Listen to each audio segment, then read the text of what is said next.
დილამშვიდობისა. ეს საქართველოს პირველი არხია, თქვენ უყურებთ გადაცემას პირადი ექიმი მარი მალაზონია ჟესტურ ენაზე თარგმნით. რაც პირველია, ჩვენ როგორც ყოველთვის დღესაც ადამიანზე ვსაუბრობთ და ვსაუბრობთ ადამიანის ცხოვრების ყველა წახნაგის გათვალისწინებით. ჩვენ დიდი ხანია შევთანხმდით, რომ ყვება ჩვენი ორგანიზმის სასიცოცხლო მოთხოვნილება. უფრო მეტიც, საკვები პროდუქტები ეს არის ინფორმაციის ნაკადი, რომელიც ყოველდღიურად აღწევს ჩვენს ორგანიზმში. სწორედ ამიტომ გადავწყვიტეთ მრავალი წლის წინ, რომ საკვებისთვის, როგორც ჩვენი ორგანიზმისთვის, სასიცოცხლო ინფორმაციისთვის გარკვეული ადგილი მიგვეჩინა, გარკვეული კანონზომიერებით. და ის სურათხატი, რომელიც მე თქვენ შემოგთავაზეთ, კვებით შუქნიშნის სახით, უკვე ძალიან დიდი ხანია თქვენთვის ნაცნობია და ძალიან დიდი ხანია დამკვიდრებულია ჩვენს ურთიერთობაში. როდესაც კვებით შუქნიშანზე ვსაუბრობთ, ერთი შეხედვით ეს არის სამფერი წარმოდგენა, მაგრამ სინამდვილეში მრავალფეროვან კვებას და საკვები პროდუქტების მრავალფეროვნებას ძალიან კანონზომიერად მიუჩენს ხოლმე ადგილს, მხოლოდ და მხოლოდ ერთი პრინციპით, ნებადართვით, სიფრთხილით და ზოგიერთ შემთხვევაში შეზღუდვით, ძალიან იშვიათად აკრძალვით. სწორედ ამ პრინციპის გათვალისწინებით წლების მანძილზე ჩვენ საუბრობთ კვებაზე. ვიცით თუ არა კვებით შუქნიშანი, ამას კი პერიოდულად ვამოწმებთ. როგორ შეიძლება კვებით შუქნიშნის მიმართ, ანუ კვებითი არჩევანის მიმართ დამოკიდებულება ჩამოუყალიბდეს სხვადასხვა თაობას, ამას ემსახურება ეს რუბრიკა და ლუკა ფანქველაშვილის მორიგი სიუჟეტი ამ ციკლიდან.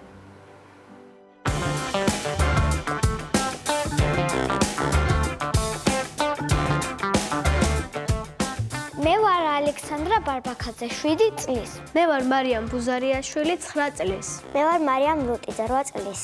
აქ მწვანე, ყვითელი და წითელი ფერები იყო. მწვანე ფერზე უნდა დაგვედეგებინა ესეთი პროდუქტები, რაც საღამოსთვის სასარგებლო იქნებოდა. ყვითელზე უნდა დაგვედო, რაც ისეთი არის რა, კარგი და ცუდი საჭმელი ღამისთვის. წითელზე, რაც საერთოდ საღამოთი არ შეიძლება. კომბოსტს მე დავდებ მწვანეზე, რადგან კარგია.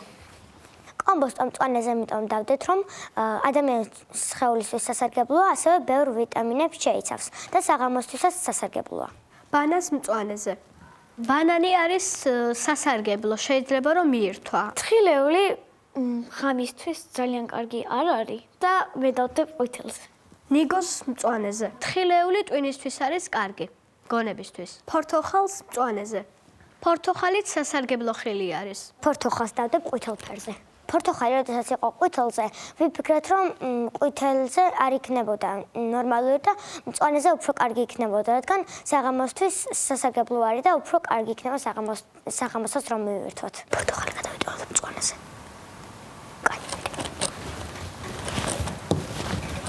ხორცს საშუალოზე, ანუ ყვითელზე. მე ხორცს დავდებ წითელ ფერზე. ხორცი შეიძლება შეიცავდეს ბევრ ზეთს, ანუ სადმე სწრაფკვებაზე რომ მიდიხარ, შეიძლება ბევრი ზეთი ქონდეს და მაგიტო. მე დონატებს დავდებ წითელზე. დონატები იმიტომ დავდებ წითელ ფერზე, რომ ადამიანის ჯანმრთელობისათვის სასარგებლო არ არის. ბევრ ტკბილეულს შოკოლადს შეიცავს და არ არის საღამოსთვის სასარგებლო. კრუასანს წითელზე. კრუასანიც ტკბილს შეიცავს და არ შეიძლება ღამით. ყავას კი ყვითელზე. იცოდე არა. ყავა ბავშვისთვის არა. ყავას წითელზე. ყავა არ შეიძლება დღეში დაახლოებით 1 ჭიქა უნდა მიიღოს ადამიანმა. ხორდა დაალაგებთ რა. გონია ეს ყავა გადავდოთ იქით. ეცა ეგ ფუთითებს ეხება. ყავა. მაგრამ ძალიან სასწრაფო არა. მოდი ყავა დავდოთ წითელზე. გადავიტანეთ წითელზე. იმიტომ რომ ყავა არ იყო ბავშვებისთვის და არც ღამისთვის არ იყო კარგი. ფერებმა გამიმარტივა პროდუქტების დალაგება. რო შევაფასოთ ძალიან კაი იყო. ექიმი რო ნახავს, მე ძალიან მაინტერესებს როგორ დავალაგეთ და კარგია თუ არა. ნახავთ და მის ჩავებსაც გავითვალისწინებთ მომავალისათვის. უნდა მივმართო ძალიან დიდი მადლიერებით ალექსანდრას, მარიამს და მარიამს. მე მგონია რომ თქვენ ძალიან ბევრი ფიქრეთ და ძალიან კარგად გაართვით თქვენს ამოცანას თავი. თუმცა მე მინდა რომ მაყურებელმა მიაქციოს რამდენიმე ფაქტორს ყურადღება. მაგალითად, როგორი დისკუსია გამოიწვია ზოგიერთმა პროდუქტმა, თუნდაც ყავამ. და უნდა დავეთანხმოთ ჩვენი სიუჟეტის გმირებს ძილის წინ პატარებისათვის ყავის მირთმევა მაინც და მაინც კარგი არჩევანი არ არის. ეს არ არის ის მოდელი და ჩვევა, რომელიც ბავშვებში უნდა წავახალისოთ. უნდა წავახალისოთ თუ არა, მაგალითად, მათი არჩევანი, როდესაც მწვანე ზონაში აღმოჩნდა ბანანი. ბანანის შემადგენლობაში არის სეროტონინი.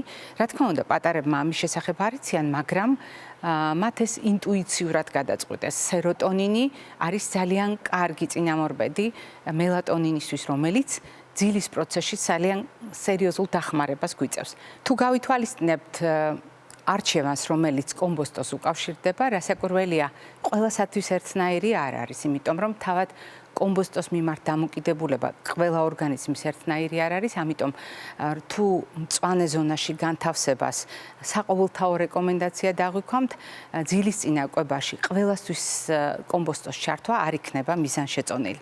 მით უფრო თუ იმასაც გავითვალისწინებთ, როგორი გონივრული და წინდახედული გადაწყვეტილება მიიღეს გოგონებმა ტკბილეულისა და ცხიმიანი პროდუქტების მიმართ. დიახ, მათი მირთმევა ძილის წინ მაინც და მაინც გამართლებული არ არის. მოკლედ, უნდა შევაგოთ ალექსანდრა, მარიამი და მარიამი და გავაგრძელოთ საუბარი. რასაკვირველია, კვების თემას მე გადაცემის ბოლოს კვებით შუქნიშნის სახით ისევ დაუბრუნდები. თუმცა დღევანდელი ჩვენი თემა არის ძალიან წინააღმდეგობრივი. ერთი შეხედვით თითქოს ნაცნობი უკვე საზოგადოებისთვის, მეორე მხრივ ძალიან ბევრ კითხვას რომ ბადებს და რაც თავარია ტოვებს ბევრ პასუხგაუცემელ კითხვას. მაშინ, როდესაც ჩვენ ადამიანის სასიცოცხლო ფუნქციებზე ვსაუბრობთ, გასათვალისწინებელია ისეთი უნარი, როგორც გამრავლება და გამრავლების საკითხებთან დაკავშირებითაც ამ დიაგნოზს ხშირად მოისმენთ. მოკლედ, საუბარი თემასთან დაკავშირებით სტუმრის შემოგბრძანების შემდეგ გავაგრძელოთ.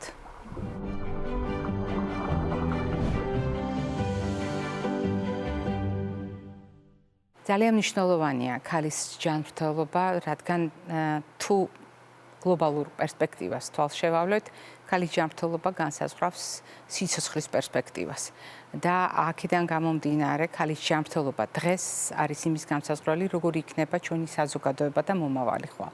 სწორედ ამ ფაქტორების გათვალისწინებით ჩვენ ამ თემებს ვუბრუნდებით საკითხებს, რომელიც განსაკუთრებით მნიშვნელოვანია რეპროდუქციული ასაკის ქალბატონებისათვის და არა მხოლოდ და იმ საკითხებს, რომელსაც სამედიცინო დატვირთვასთან ერთად უკვე ძალიან დიდი ხანია აქვს თავისი სოციალური წახნაგი პრობლემის მნიშვნელობიდან გამომდინარე. დღევანდელი ჩვენი გადაცემის სტუმარი არის თქვენთვის ძალიან კარგად ცნობილი და ძალიან საყვარელი სტუმარი, რომელიც არის გინეკოლოგი, ენდოკრინოლოგი, რეპროდუქტოლოგი, თბილისის სახელმწიფო სამედიცინო უნივერსიტეტის პროფესორი ქალბატონი მაკა გეგეჭკორი. დილამშვიდობისა ქალბატონო მაკა. დილამშვიდობის მარი. აუცილებლად უნდა ვთქვა, რამდენად ვაფასებთ იმ მრავალწლიან მეგობრობას და თანამშრომლობას, რაც თქვენ გაკავშირებთ ჩვენს გადაცემასთან. ჩემთვისაც ძალიან სასიამოვნო. ამავე დროს უნდა ვთქვა, რომ ძალიან მნიშვნელოვანია დღევანდელი თქვენი სტუმრობა. რასაკვირველია ისევე როგორც ყველა წინამორბედი, მაგრამ თანამედროვე მედიცინის ჭრილში ჩვენ დავისაუბროთ საკითხზე, რომელიც აღმოჩნდა, რომ ძალიან ბევრ ახალგაზრდა ქალბატონს აღელვებს. აღელვებს არა მარტო მათ, არამედ მათ ოჯახებს.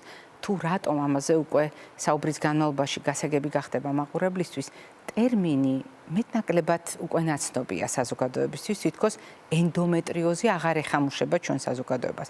მაგრამ ენდომეტრიოზთან დაკავშირებული საკითხების განმარტება მაინც როგორც ყოველთვის აქტუალურია.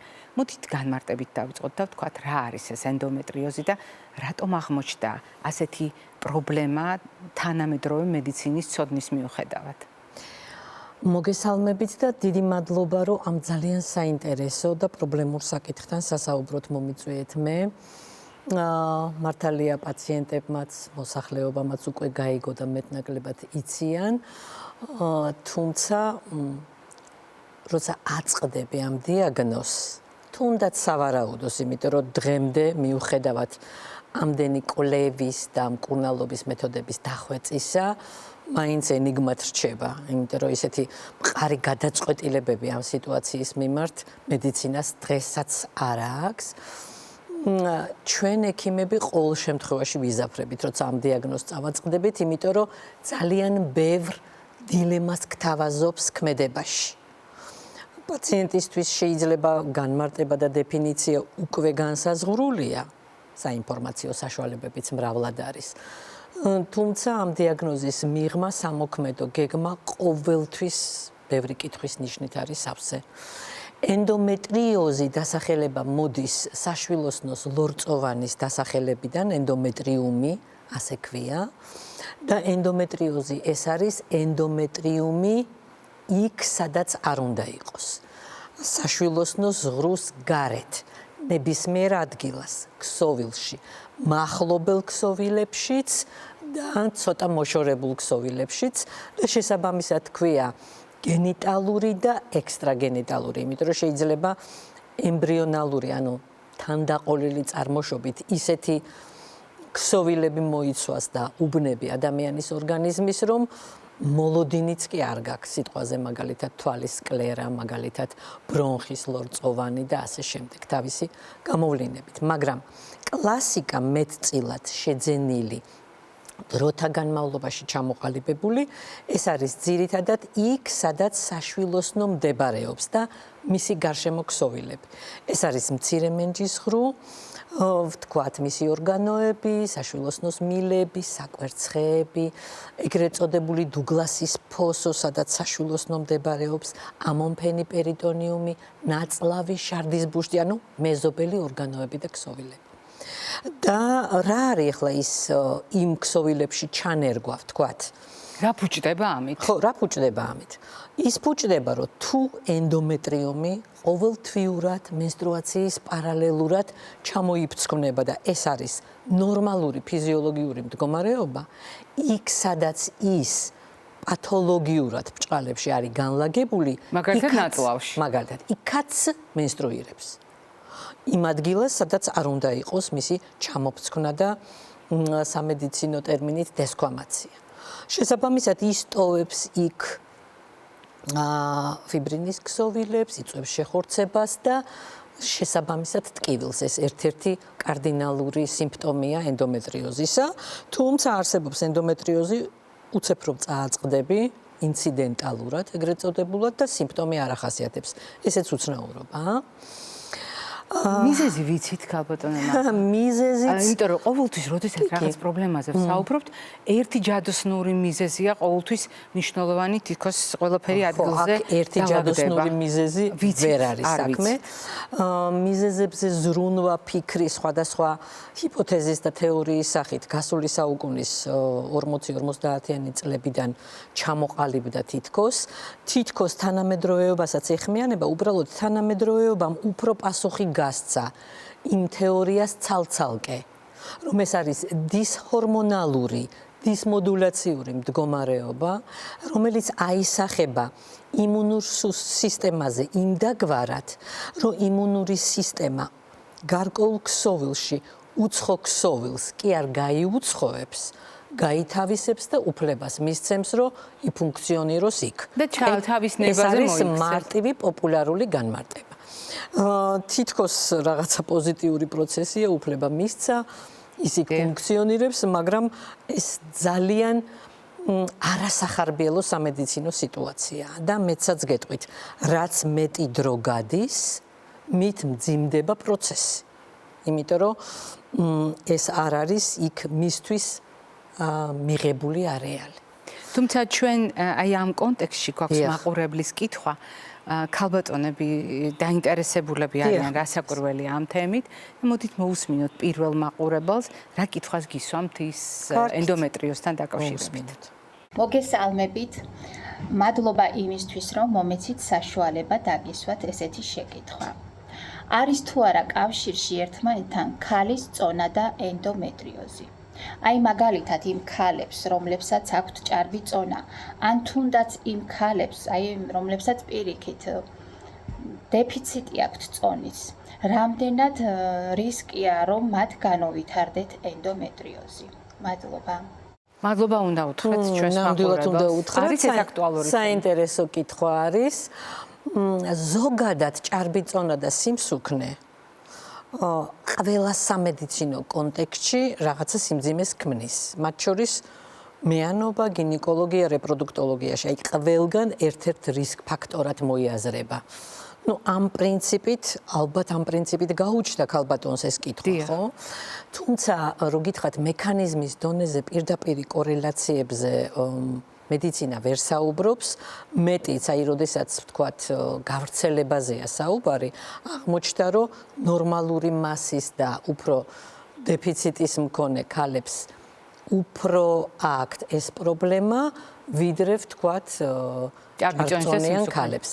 თუმცა ჭარბწონიან ქალებთან ის არაპირდაპირი მექანიზმით გიპერესტროგენია, ანუ ბევრი ჭარბად ჰორმონის გამოშვა. ჰორმონების სიჭარბე უფრო მოიაზრება და თითქოს ამ პრინციპით მექანიზმშიც უფრო უნდა ჩაერიოს, მაგრამ სტატისტიკა და გავრცელება და პრევალენსია აჩვენებს, რომ ასე არ არის. ნახოთ, რას გვიჩვენებს მედიცინა შემდეგ. განსაკუთრებით ენდომეტრიოზთან მიმართებაში არათუ ყოველ 3-5 წელიწადში, როგორც ეს მედიცინას სჩვევია, არამედ აღმოჩნდა, რომ გაცილებით სწრაფად ხდება ცვლილებები, ახალი კითხვების გაჩენა და აი ჩვენ ვიცით მედიცინაში არსებობს რაღაცა გაიდები, სახელმძღვანელოები, მართვის ტაქტიკაზე შეთანხმება მსოფლიო ექსპერტების, ხო, რომელიც განახლება 3-5 წელიწადში არ არის ესე. იმიტომ რომ ყოველი ასეთი სამედიცინო ნაშრომი და დოკუმენტის უკან იმით მთავრდება, რომ კითხვის ნიშანი ისმევა და ამ კითხვის ნიშანს ცდილობენ, რომ უფრო სწრაფად გასცენ პასუხი. როდესაც ჩვენ საუბრობთ შესაძლო შედეგებზე, რა თქმა უნდა, ენდომეტრიოზთან დაკავშირებით თქვენ ბრძანეთ ძალიან უცნაური მდგომარეობა, როდესაც უცხო ქსოვილებს სხვა შემთხვევაში თუ დაუპირისპირდებოდა ჩვენი იმუნური სისტემა, აქ უჩვეულო ადგილას გავრცელებულ საშვილოსნოსთვის დამახასიათებელ ქსოვილს თითქოს არ უპირისპირდება ორგანიზმი და ის თავის კანონზომიერ მოქმედებას თუნდაც ციკლურობის სახით ინარჩუნებს მიუხედავად იმისა, რომ საშვილოსნოს გარეთ არის და მაგალითად არის ნაწლავში.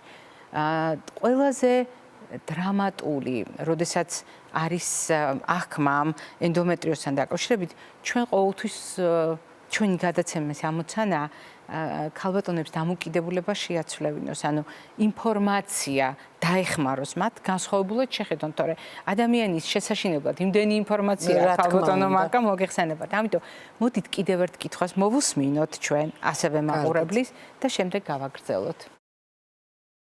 გამარჯობათ, დიდი მადლობა, რომ მომეცა საშუალება შეკითხვა დაგისვათ.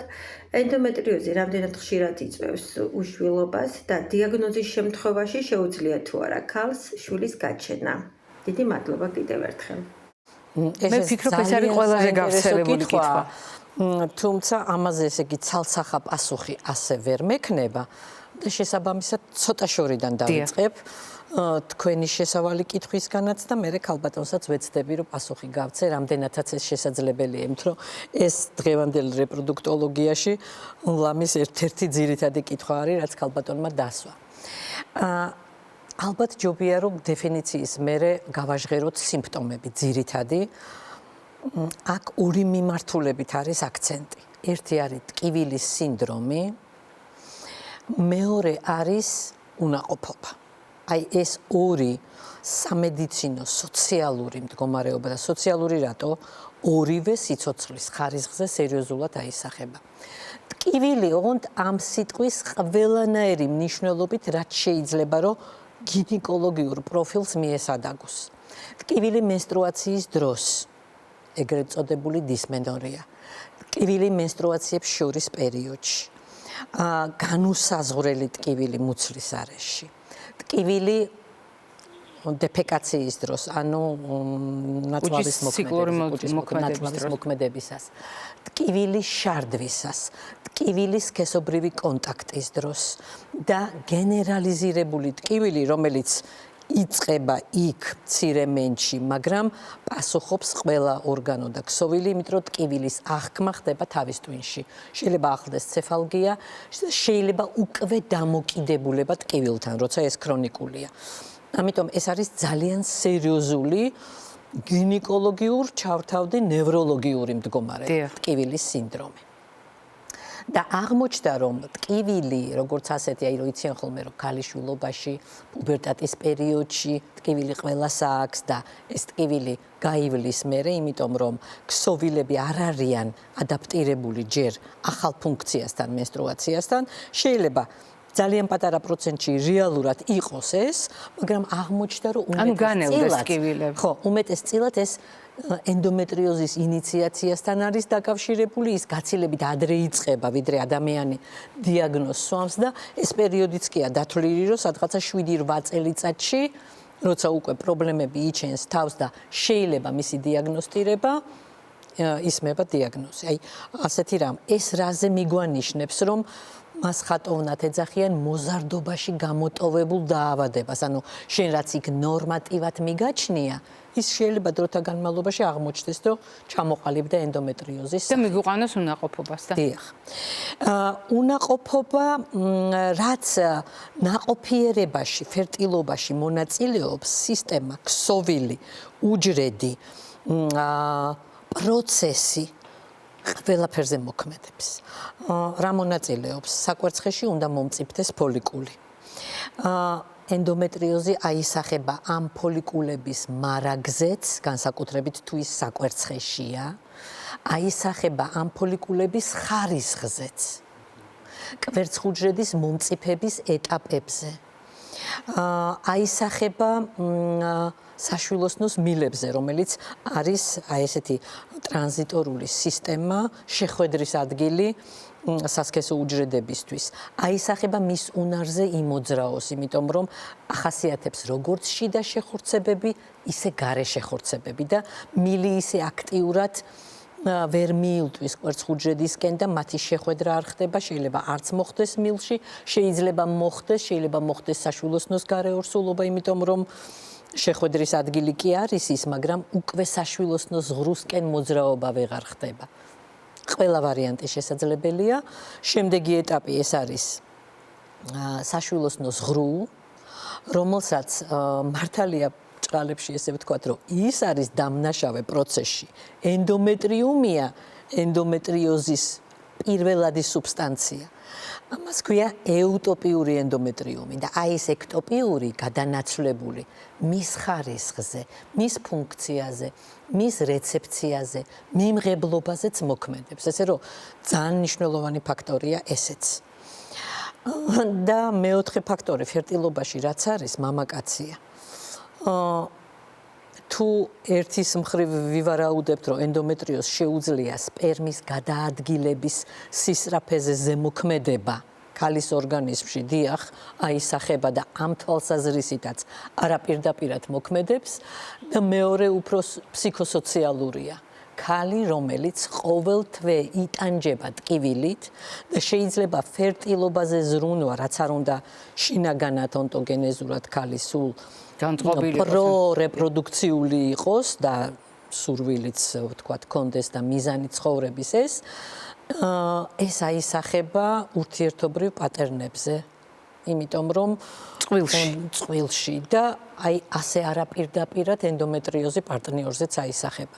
ასე რომ ბევრ კონტექსტში უნაყოფობაზე რა თქმა უნდა სად არის გამოსავალი? ქალბატონო მაყურებელი, რომელიც ინფორმირებულია, დარწმუნებული ვარ, ვისაც ამასთან დაკავშირებით აქვს პრობლემები და შეხება აქვს ამ თემასთან, გაუთავებლად ეძებს ინფორმაციას. ინფორმაცია ნაკაჭი ყოველთვის არის რისკი თანამედროვე რეალობაში სანდოობა დაიკარგოს და აი ამ ინფორმაციათა შორის რომელია სანდო?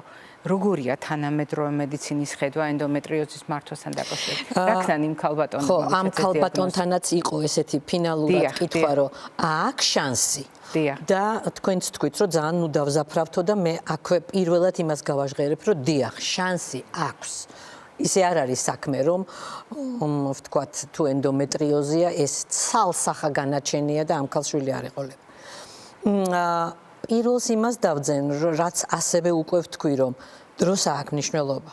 რა ხანგრძლივობის არის პროცესი, იმიტომ რომ გამოსწორებადი დროში ის ვერ არის. ამიტომ რაც უფრო სწრაფი დიაგნოსტირება მოხდება, უკეთესია. ეს ერთი მესიჯი. იმიტომ რომ ადრეული დიაგნოსტიკა, რომ შეგიძლია რომ რაღაცა დონეზე, როცა იცი, რომ პროცესი არის, ის შეაჩერო და პროგრესი დადგუნო. ეს მედიკაციით იქნება, ქირურგიული ჩარევით თუ რანაირად შესაძლებელია. მეორე ის, რომ აი ეს ძალიან კარგი კითხვა იყო, ზოგჯერ ისეთი ადამიანი აღმოაჩენს ამ დიაგნოზს, ექიმთან ერთად და სამედიცინო ინტერვენციებით, რომელსაც ეს გეგმა ჯერ საერთოდ არ აქვს. ცხოვრების ეს სცენარი ჯერ არ აქვს. დიახ. რა ქნას იმან? აი, იქაც არსებობს რეპროდუქტოლოგიაში ძალიან კარგი მესიჯი. გააყინოს თავის რეპროდუქციული პოტენციალი. მე მესმის, რომ ეს უამრავ რაღაცასთან არის კავშირში.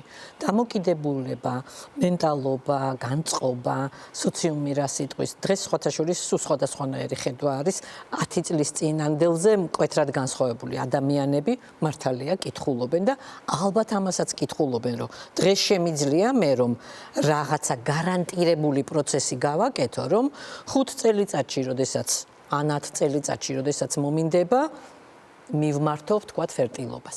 ბიოლოგიური რესურსი გამოვიყენოთ. მხედველობაში მაქვს კვერცხუჯრედების გაყინვა, რომელიც გაძლევს შანსს, რომ ვთქვათ 5-10, არა მარტო ენდომეტრიოზის დროს, ენდომეტრიოზის გარეშეც, გარკვეულ ასაკობრივ ჩარჩოებში, როდესაც ჭყალებში კვერცხუჯრედი ჯერ ახალგაზრდაა, ხარისხიანია და გთავაზობს გარკვეული პერიოდის გავლის მერე მისი გამოყენების შანსებს. მეორე ყოფილა შემთხვევები, რომ ენდომეტრიოზის დიაგნოზი აქვს, იცის, ვიცით, ვაკვირდებით დინამიკაში, ვთქვათ, არ არის ისეთი სწრაფი პროგრესი და არ ვერევით და დგება ურსულობა, როგორც კი ადამიანი ამას მოისურვებს. დიახ, ასეთი პროცენტიც არის. აი, სწორედ იმაშია კითხვის ნიშანი და პაციენტებიც იბნევიან და მე თავიდანვე გავაჟღერე ჩვენც. იმიტომ რომ სტანდარტი პასუხი ამაზე არ არსებობს.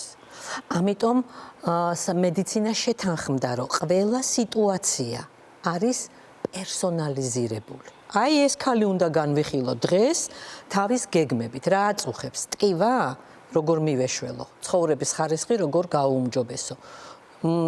ფერტილობის პრობლემები აქვს უკვე. მაშინ ორიენტაცია სწრაფად ორსულობაზე, იქ რეპროდუქციული გეგმების თაროზე შემოდება, გადავადება, რაღაცა ყოფითი პრობლემების გამო უბრალოდ არ ღირს.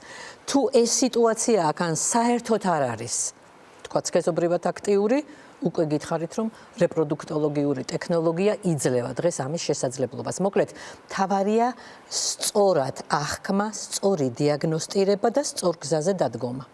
ძალიან დიდი მადლობა ქალბატონო მაკა. მე დარწმუნებული ვარ თქვენმა სიტყვებმა ახალ ინფორმაციასთან დაკავშირებით და ძალიან კონკრეტულმა გზავნილებმა, რომელიც მოქმედების ტაქტიკას უკავშირდება. იმაზე ხაზგასმას, რომ ერთი ქალბატონი არის განუმეორებელი და სწორედ მასზე მორგებული გადაწყვეტილება იქნებოდა ყველაზე ოპტიმალური, მე ვფიქრობ, ყველაზე კარგი გავლენა უნდა იქონიოს იმ ადამიანებზე, ვინც ამ საერთო ინფორმაციულ ნაკადში რაციონალურს, ყველაზე სანდოს აზრის ვერ პოულობს და უჭირს აირჩიოს, რომელი მიდგომა იქნებოდა საუკეთესო. მაყურებელს შევახსენებ, დღევანდელი ჩვენი გადაცემის სტუმარი ბრძანდებოდა ექიმი, გინეკოლოგ, ენდოკრინოლოგი, რეპროდუქტოლოგი, მედიცინის მეცნიერებათა დოქტორი, თბილისის სახელმწიფო სამედიცინო უნივერსიტეტის პროფესორი ქალბატონი მაკა გეჩკორი. მე არ გემშვიდობებით, წინ კვებითი შუქნიშანი გველოდება.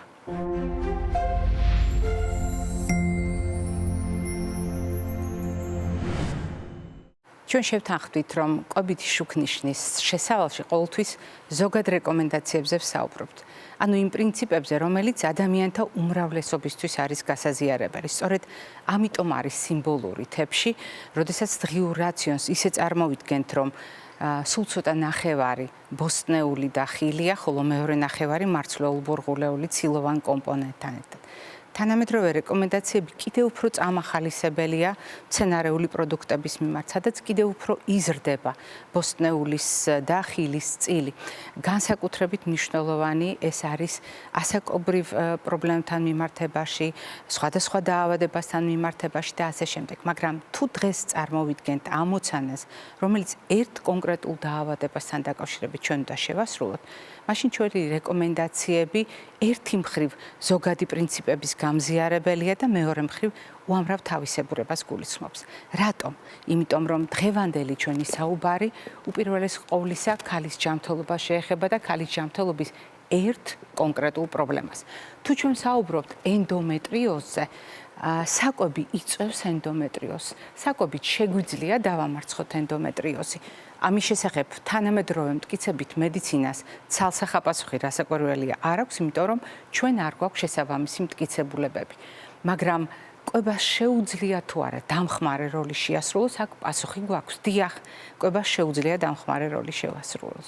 თუ ჩვენ ვლაპარაკობთ ცხოვრების წესის მოწესრიგებაზე, ცხოვრების წესის სხვადასხვა ფაქტორზე, ჩვენ შევთანხმდით, რომ ძილი ფიზიკური აქტივობა, სტრესის მართვა, მავნე ჩვევებთან ურთიერთობა, განათლება, ჰიგიენა და მრავალი სხვა ფაქტორი ერთად ქმნის იმ განსაკუთრებულ რესურსს, რომელიც ქალის ჯანმრთელობას ინარჩუნებს, განამტკიცებს და სხვადასხვა პრობლემის დაძლევის შესაძლებლობას აძლევს.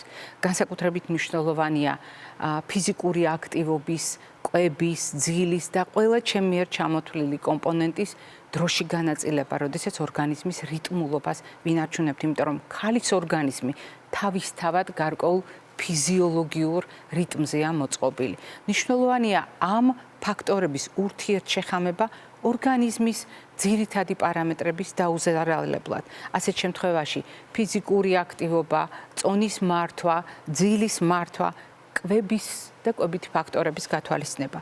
ნებისმიერ პრობლემასთან მიმართებაში ქალი უნდა იყოს საკმარისად ჰიდრატირებული, ანუ წყლით უზრუნველყოფილი და ამასთან დაკავშირებით მე ვფიქრობ, რომ მაყურებელს დამატებითი ინფორმაცია და მტკიცებულებები არც სჭირდება.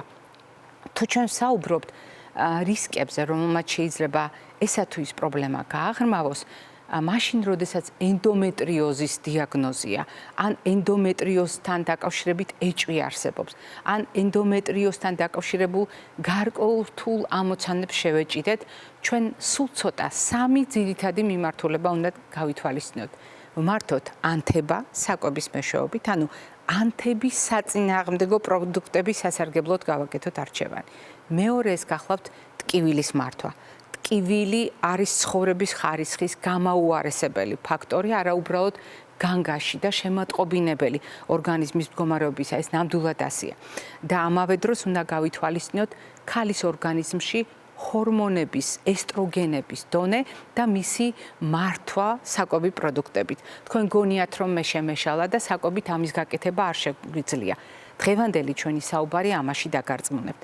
ჩვენ შევთანხმდით, რომ ანთების საწინააღმდეგო ეფექტისთვის და თქვენ წარმოიდგინეთ ტკივილის ხარისხის დასაქვეითებლად ძალიან მნიშვნელოვანი შეიძლება იყოს ჩვენი არჩევანი, მაგალითად არ გამოვიყენოთ არარაციონალურად ალკოჰოლი და ზოგადად მავნე ჩვევებთან დაკავშირებული გონივრული დამოკიდებულება გვეხმარება პრობლემების თავიდან აცილებაშიც და უკვე პრობლემების მართვაშიც. ენდომეტრიოზი არ გახლავთ გამონაკლისი. გასათვალისწინებელია ყველა პროცესირებული, უკიდურესად დამუშავებული, ტექნოლოგიურად მრავალგზის გადამუშავებული, სხვადასხვა დანამატებით გამდიდრებული პროდუქტები.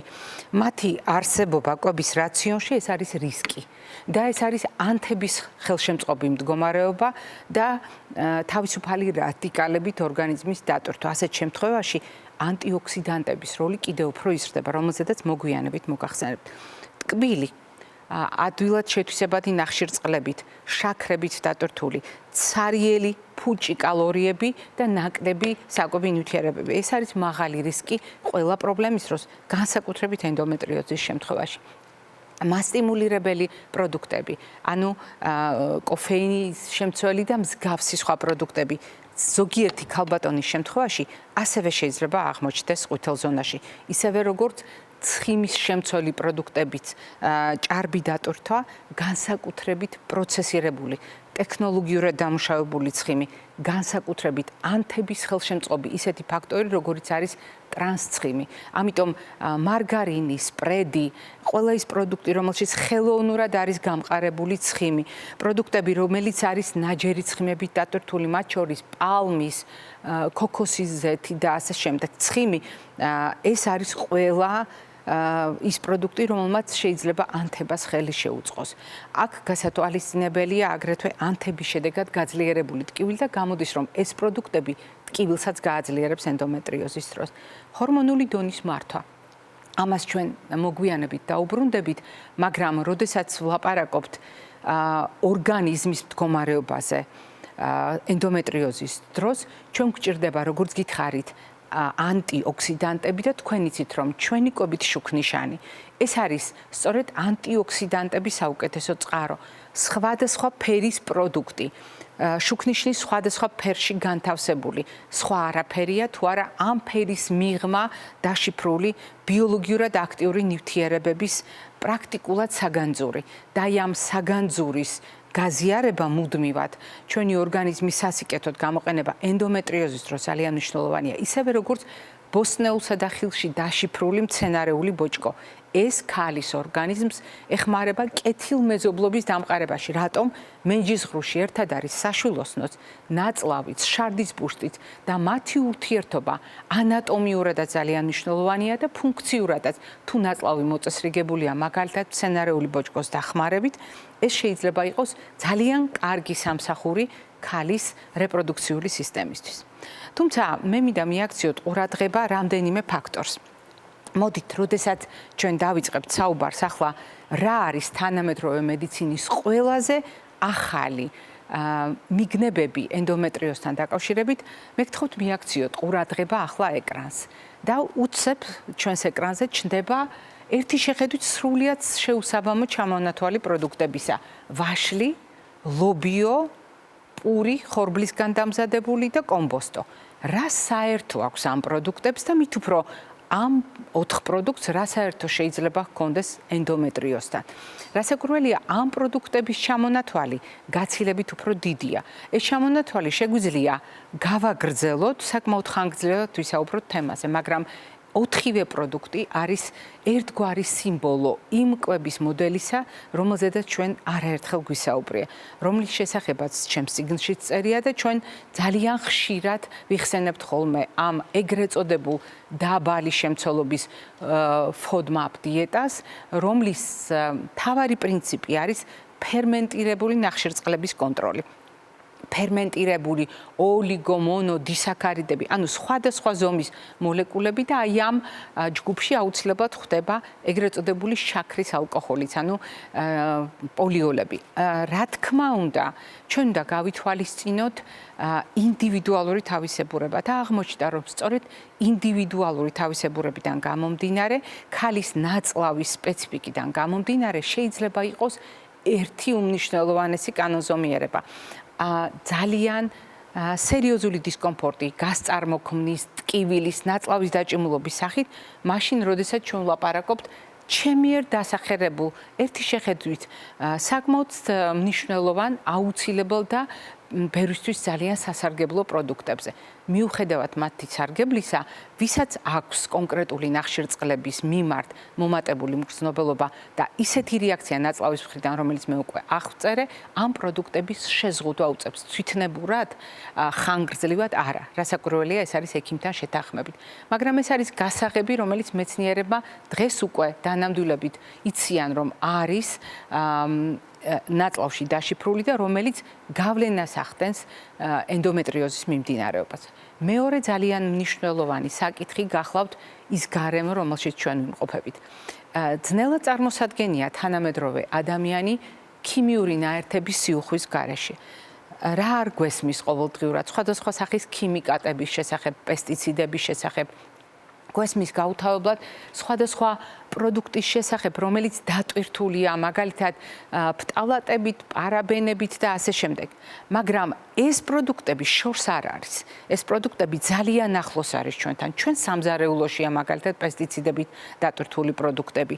ჩვენს ყოველდღიურ მოხმარებაშია ეს პროდუქტები, იმიტომ რომ ჩემი მიერ დასახელებული მაგალითად პარაბენები შეიძლება აღმოჩნდეს საპონშიც, შამპუნშიც, ლოსიონშიც, პირადი ჰიგიენის სხვადასხვა საშუალებებში.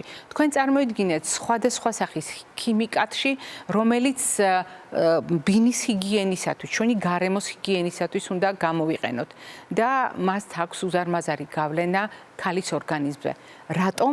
იმიტომ რომ სწორედ ამ პროდუქტებს, ჩემი მიერ დასახელებულ პარაბენებს, პტალატებს და მრავალ სხვა პროდუქტს, რომელსაც შევეხებით, აქვს უნარი იქონიოს გავლენა ქალის ჰორმონულ სტატუსზე.